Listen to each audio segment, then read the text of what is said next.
नमस्कार, मैं हूं आपके साथ हिमानी नैथानी। सुबह के 8 बजने को हैं और हम लेकर हाजिर हैं फटाफट खबरों के सफर को। तो आइए शुरुआत करते हैं सारा देश 100 खबरों की। केंद्र सरकार आज जुवेनाइल जस्टिस बिल राज्यसभा में पेश करेगी। नाबालिग की रिहाई के बाद सांसदों पर जुवेनाइल जस्टिस बिल को लेकर दबाव बढ़ गया है। सूत्रों के मुताबिक राज्यसभा में जुवेनाइल बिल पर चर्चा के लिए सभी पार्टियां राजी हो गई हैं। दूसरी तरफ बीजेपी ने कांग्रेस पर बिल को लेकर चर्चा में शामिल नहीं होने का आरोप लगाया। जुवेनाइल जस्टिस बिल को पास कराने के मकसद से सोमवार को निर्भया की मां ने कांग्रेस के नेता गुलाम नबी आजाद से भी मुलाकात की थी। आजाद ने राज्यसभा से बिल पास कराने का भरोसा दिया है। राज्यसभा से जुवेनाइल जस्टिस बिल को पास होने में कोई दिक्कत न आए, इसके लिए निर्भया के माता पिता ने मुख्तार अब्बास नकवी से मिलने का फैसला किया है। जुवेनाइल जस्टिस बिल में यह कहा गया है कि रेप, मर्डर और एसिड अटैक जैसे खतरनाक अपराधों में शामिल नाबालिगों को बालिग ही माना जाए। प्रस्तावित बिल के मुताबिक किशोर न्याय बोर्ड ये निर्णय करेगा कि बलात्कार जैसे अपराधों में शामिल 16 साल से ज्यादा उम्र के किशोर को सुधार गृह में रखा जाए या उस पर सामान्य अदालत में मुकदमा चलाया जाए। ये बिल लोकसभा में इस साल मई में ही पास कर दिया गया था, लेकिन राज्यसभा में सत्तारूढ़ बीजेपी के अल्पमत में होने की वजह से लंबे वक्त से ये अटका हुआ है। इसके पहले सुप्रीम कोर्ट ने निर्भया मामले में नाबालिग दोषी की रिहाई के खिलाफ याचिका को खारिज कर दिया। राज्यसभा से बिल पास होने के बावजूद निर्भया केस के गुनहगार नाबालिग पर इसका असर नहीं पड़ेगा। वित्त मंत्री अरुण जेटली ने केजरीवाल समेत आम आदमी पार्टी के 6 नेताओं के खिलाफ मानहानि का केस दर्ज कराया है। दिल्ली हाईकोर्ट में सिविल मामला, जबकि पटियाला हाउस कोर्ट में आपराधिक मानहानि का मामला दर्ज कराया गया है। केस दर्ज कराने के लिए जेटली खुद पटियाला हाउस कोर्ट पहुंचे। कोर्ट में जेटली के वकील ने आम आदमी पार्टी के नेताओं के वो ट्वीट्स और फेसबुक पोस्ट भी दिखाए जिसमें जेटली को बदनाम किया गया। जेटली का समर्थन करने के लिए कोर्ट में उनके साथ वेंकैया नायडू, स्मृति ईरानी, जेपी नड्डा समेत आधा दर्जन केंद्रीय मंत्री मौजूद रहे। बीजेपी अध्यक्ष अमित शाह ने भी जेटली का समर्थन किया और उन पर लगे आरोपों को बेबुनियाद बताया। केजरीवाल की ओर से वरिष्ठ वकील राम जेठमलानी जेटली के खिलाफ कोर्ट में केस लड़ेंगे। उन्होंने कोर्ट से अपील भी की है कि इसमें मामले की सुनवाई तेजी से की जाए। जेटली की ओर से केस दर्ज कराए जाने के बावजूद केजरीवाल की केंद्र पर हमले जारी हैं। उन्होंने ट्वीट कर कहा कि अगर उनके मंत्री के खिलाफ इतने सबूत होते तो उसका इस्तीफा ले लेते। आम आदमी पार्टी नेता आशुतोष ने कहा कि हम जेटली के केस से डरने वाले नहीं हैं और आगे भी हम इस तरह के खुलासे करते रहेंगे। संजय सिंह ने कहा कि हम जांच को दबने नहीं देंगे। डीडीसी को लेकर जारी घमासान में अब एक नया मोड़ आ गया है। केजरीवाल सरकार की ओर से बनाए गए जांच पैनल के मुखिया गोपाल सुब्रमण्यम का कहना है कि वो इस मामले की शुरुआत लेफ्टिनेंट गवर्नर से इजाजत मिलने के बाद ही करेंगे। डीडीसी के मुद्दे पर लोकसभा और राज्यसभा में जोरदार हंगामा हुआ। डीडीसी में कथित भ्रष्टाचार को लेकर वित्त मंत्री अरुण जेटली जवाब दे रहे थे, उसी वक्त विपक्ष की तरफ से जोरदार हंगामा किया जाने लगा। इस पर वित्त मंत्री जेटली को गुस्सा आ गया। उन्होंने लगभग डांटते हुए अंदाज में विपक्ष को कहा कि अगर वो बात ही नहीं सुनेंगे तो फिर उन्हें सही जवाब कहां से मिलेगा। सूत्रों के मुताबिक बीजेपी अपने सांसद कीर्ति आजाद से नाराज बताई जा रही है। केंद्रीय मंत्री वेंकैया नायडू का यह कहना है कि पार्टी ने कीर्ति आजाद पर संज्ञान लिया है। बता दें कि रविवार को कीर्ति आजाद ने डीडीसी में फैले कथित भ्रष्टाचार को लेकर एक प्रेस कॉन्फ्रेंस की थी और बिना अरुण जेटली का नाम लिए अध्यक्ष के तौर पर उन पर निशाना साधा था। संसद के दोनों सदनों में सोमवार को भी जमकर हंगामा हुआ। हंगामे के बाद जब दोबारा से कार्रवाई शुरू हुई तो राज्यसभा ने मिनटों में 3 बिल पास कर दिए। इसमें SC/ST अत्याचार निवारण संशोधन बिल प्रमुख था। दिल्ली में आज आम आदमी पार्टी की सरकार ने विधानसभा का एक विशेष सत्र बुलाया है। एक दिन के सत्र में मुख्यमंत्री के सचिव राजेंद्र कुमार के ऑफिस पर सीबीआई की छापेमारी और डीडीसी की जांच के लिए आयोग के गठन को मंजूरी पर सदन में प्रस्ताव रखा जाएगा। अरविंद केजरीवाल ने प्रधानमंत्री नरेंद्र मोदी को चिट्ठी लिखकर ऑड इवन फॉर्मूले के लिए समर्थन मांगा है। चिट्ठी में केजरीवाल ने पीएम मोदी से 1 जनवरी से 15 जनवरी तक केंद्रीय मंत्रियों का सहयोग मांगा है। प्रधानमंत्री नरेंद्र मोदी ने संसद को बैटरी से चलने वाली 2 बसों का तोहफा दिया। पीएम मोदी ने दोनों बसों को हरी झंडी दिखाकर रवाना किया। बसों की चाबी लोकसभा अध्यक्ष सुमित्रा महाजन को सौंपी गई। पीएम मोदी ने इस मौके पर केंद्रीय परिवहन मंत्री नितिन गडकरी और लोकसभा अध्यक्ष सुमित्रा महाजन को बधाई दी। राजधानी दिल्ली में आज तीसरी बार कार फ्री डे का आयोजन किया गया है। आज लक्ष्मीनगर से प्रीत विहार तक का रास्ता कार फ्री होगा। अक्षरधाम, गीता कॉलोनी और मदर डेयरी की तरफ कार वालों को डाइवर्ट किया जाएगा। सुबह 8 से शाम 4 बजे तक कार फ्री डे मनाया जाएगा। इसकी शुरुआत मुख्यमंत्री अरविंद केजरीवाल करेंगे। मुख्यमंत्री अरविंद केजरीवाल के नेतृत्व में साइकिल रैली भी निकाली जाएगी। इस मौके पर डिप्टी सीएम मनीष सिसोदिया भी मौजूद रहेंगे।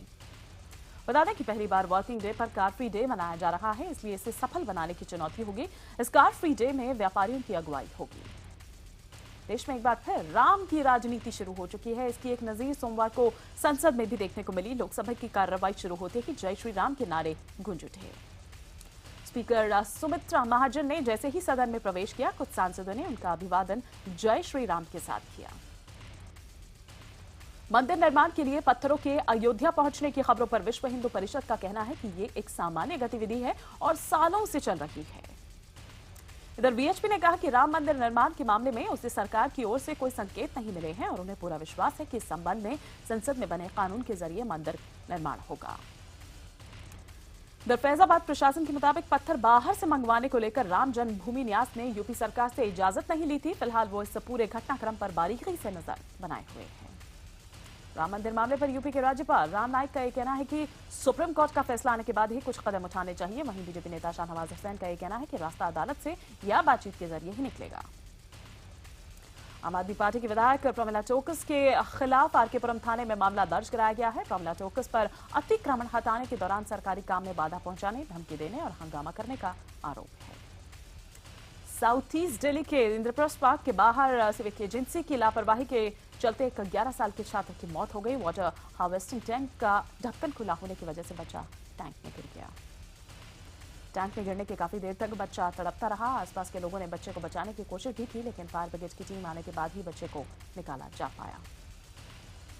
बच्चे को गंभीर अवस्था में एलएनजेपी अस्पताल में ले जाया गया, जहां पर उसकी मौत हो गई। पुलिस ने घटना में लापरवाही का मामला दर्ज कर जांच शुरू कर दी है। मुंबई की लोकल ट्रेनों में लगातार हो रही छेड़खानी की वारदातों से लोकल में सफर करने वाली महिलाएं डरी हुई हैं। इस साल महज 10 महीनों में महिला यात्रियों के साथ करीब 700 छेड़खानी की वारदातें दर्ज हुई हैं।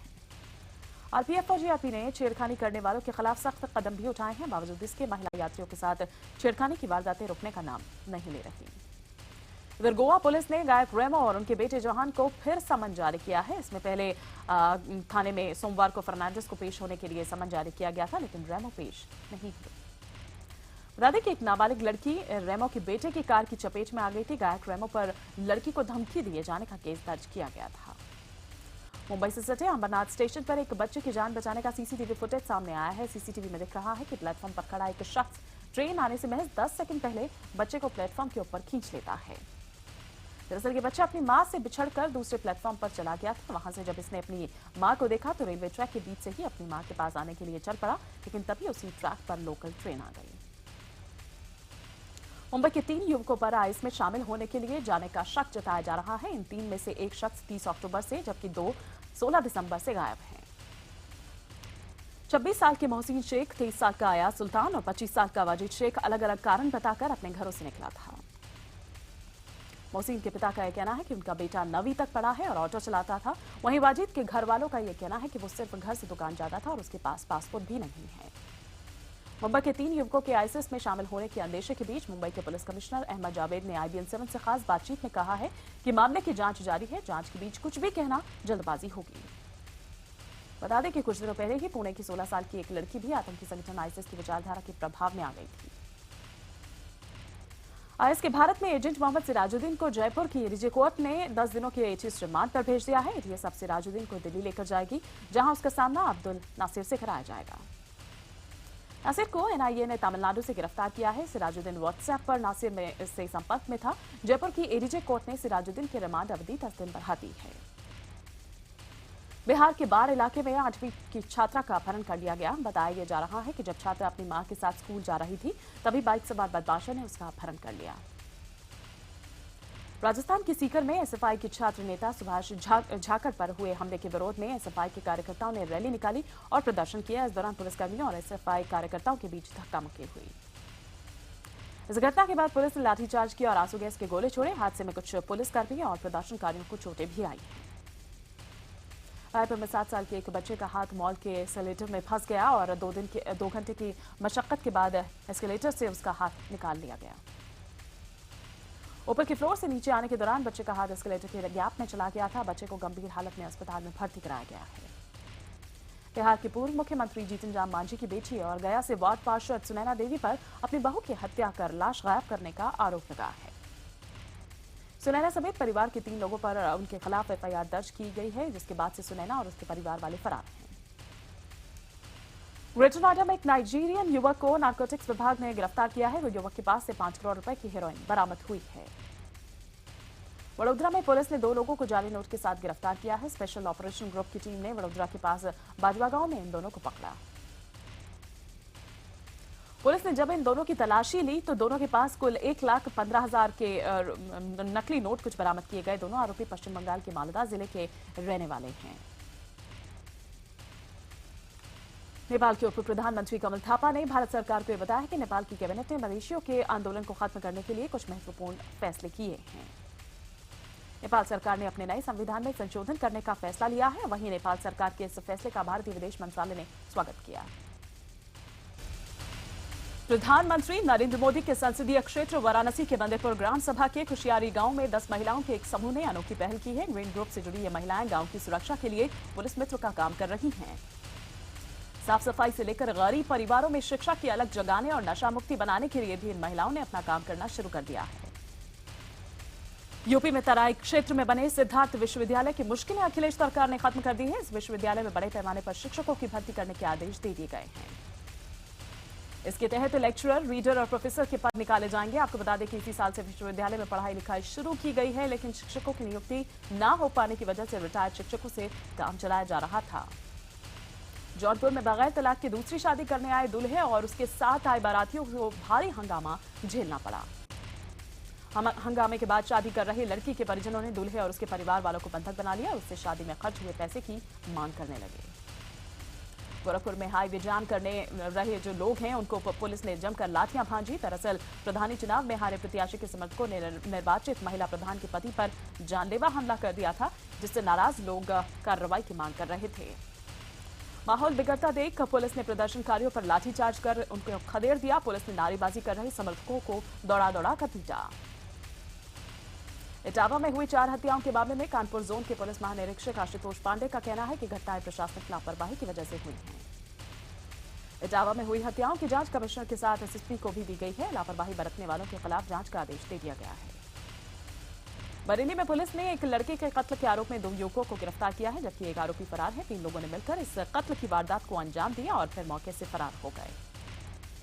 बताया जा रहा है कि 2 लड़के कमल और भोलू एक ही लड़की से मोहब्बत करते थे, जिसके बाद भोलू ने कमल को अपने रास्ते से हटाने के लिए अपने 2 दोस्तों के साथ मिलकर उसका कत्ल कर दिया। लखनऊ में कड़ाके की ठंड से लोगों का हाल बेहाल है। रात में तापमान 4 डिग्री तक गिर गया। हिमाचल प्रदेश में मौसम विभाग ने अगले 24 घंटों में बर्फबारी और बारिश की संभावना जताई है। मुरादाबाद में आरटीओ स्टाफ की मिलीभगत से एक ही परमिट पर कई ऑटो चलाने का सनसनीखेज मामला सामने आया है। यातायात पुलिस को मिली सूचना के बाद जब मामले की जांच कराई गई तो सैकड़ों ऑटो अवैध पाए गए।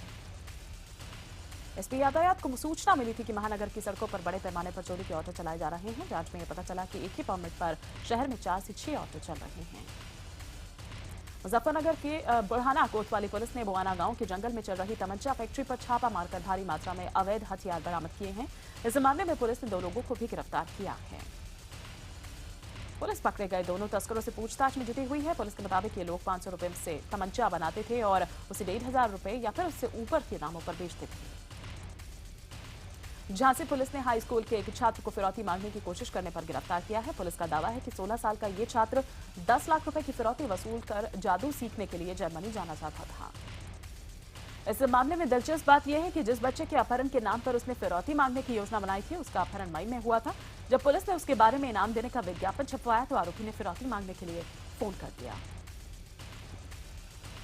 अमृतसर पुलिस ने ड्रग की तस्करी करने वाले गिरोह का पर्दाफाश किया है। पुलिस ने 3 लोगों को गिरफ्तार कर उनके पास से 5 किलोग्राम हेरोइन जब्त की है।